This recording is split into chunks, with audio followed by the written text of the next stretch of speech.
ನಮಸ್ಕಾರ ಬೆಂಗಳೂರು. IPL 2025 ಪಂದ್ಯಾವಳಿ ಇನ್ನೇನು ಶುರುವಾಗಲಿದೆ. ನಗರದ ಸಂಚಾರವನ್ನು ಸುಗಮ ಮಾಡಲು ನಾವು ಸಿದ್ಧವಾಗಿದ್ದೇವೆ. ಪ್ರಸಿದ್ಧ ಚಿನ್ನಸ್ವಾಮಿ ಕ್ರೀಡಾಂಗಣಕ್ಕೆ ನಾವು ಕ್ರಿಕೆಟ್ ಅಭಿಮಾನಿಗಳನ್ನು ಸ್ವಾಗತಿಸುತ್ತೇವೆ ಮತ್ತು ಸುಗಮವಾದ ಸಂಚಾರವನ್ನು ಮಾಡಲು ಎಲ್ಲಾ ವ್ಯವಸ್ಥೆಗಳನ್ನು ಮಾಡಿಕೊಂಡಿದ್ದೇವೆ. ಕ್ರಿಕೆಟ್ ಪಂದ್ಯಗಳು ನಡೆಯುವ ದಿನದಂದು ಮಧ್ಯಾಹ್ನ 3 ರಿಂದ ರಾತ್ರಿ 12 ಗಂಟೆವರೆಗೆ ಕ್ರೀಡಾಂಗಣದ ಸಮೀಪದ ಪ್ರಮುಖ ರಸ್ತೆಗಳಲ್ಲಿ ಸಂಚಾರ ನಿರ್ಬಂಧಗಳನ್ನು ಮಾಡಿರುತ್ತೇವೆ. ದಯವಿಟ್ಟು ಗಮನಿಸಿ. ಕ್ವೀನ್ಸ್ ರಸ್ತೆ, MG ರಸ್ತೆಯಿಂದ ಕಬ್ಬನ್ ರಸ್ತೆ, ರಾಜಭವನ ರಸ್ತೆ, ಸೆಂಟ್ರಲ್ ಸ್ಟ್ರೀಟ್, ಸೇಂಟ್ ಮಾರ್ಕ್ಸ್ ರಸ್ತೆ, ಕಸ್ತೂರ್ಬಾ ರಸ್ತೆ, ಲ್ಯಾವೆಲ್ ರಸ್ತೆ, ವಿಠಲ್ ಮಲ್ಯ ರಸ್ತೆ, ಅಂಬೇಡ್ಕರ್ ಬೀದಿ ಮತ್ತು ನೃಪತುಂಗ ರಸ್ತೆಯಂತಹ ರಸ್ತೆಗಳಲ್ಲಿ ಯಾವುದೇ ಪಾರ್ಕಿಂಗ್ ಇರುವುದಿಲ್ಲ. ಪಾರ್ಕಿಂಗ್ ಅನ್ನು ನಿರ್ದಿಷ್ಟ ಮಾಡಿದಂತ ಪ್ರದೇಶಗಳಲ್ಲಿ ಮಾತ್ರ ಪಾರ್ಕ್ ಮಾಡುವುದು. ಅವುಗಳು 1.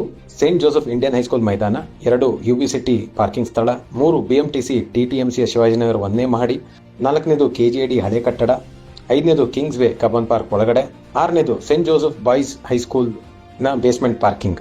ಎಲ್ಲ ಕ್ಯಾಬ್ ಮತ್ತು ಆಟೋಗಳಿಗೋಸ್ಕರ ಸುಗಮವಾದಂತಹ ಪಿಕಪ್ ಮತ್ತು ಡ್ರಾಪ್ ಆಫ್ ಝೋನ್ ಅನ್ನು ಮಾಡಲಾಗಿದೆ. ಅದನ್ನು ಎಲ್ಲರೂ ಪಾಲಿಸತಕ್ಕದ್ದು. ನಿಮ್ಮ ಸಹಕಾರ ಬಹಳ ಮುಖ್ಯವಾಗಿರುತ್ತದೆ. ದಯವಿಟ್ಟು ಈ ಎಲ್ಲಾ ನಿಯಮಗಳನ್ನು ಪಾಲನೆ ಮಾಡಿ ಸುರಕ್ಷಿತವಾಗಿರಿ.